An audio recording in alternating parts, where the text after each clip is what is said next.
माझं नाव आहेर किरण दत्तात्रय, राहणार लोणी.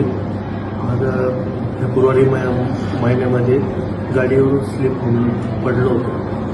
त्याच्यानंतर माझा प्रॉब्लेम माझे पूर्ण डाव्या साईडला ताकद नव्हती राहिली, मुंग्या यायच्या हाताला.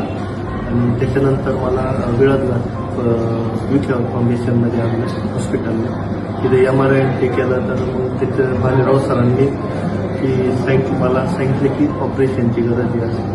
तर त्याच्यानंतर भालेराव सरांच्या अंडरमध्ये ट्रीटमेंट चालू केली आणि ऑपरेट पण झालं माझं 12 फेब्रुवारी 2025ला. त्याच्यानंतर आता मला 5-6 मंथ झाले ऑपरेट होऊन. मला फुल रिकव्हरी भेटली की पूर्ण हाताला पण ताकद आली पहिल्यासारखी. मी चालू फिरू शकतो, पहिल्यासारखे दैनंदिन कामं पण करतो. तसं मला काही प्रॉब्लेम राहिला नाही.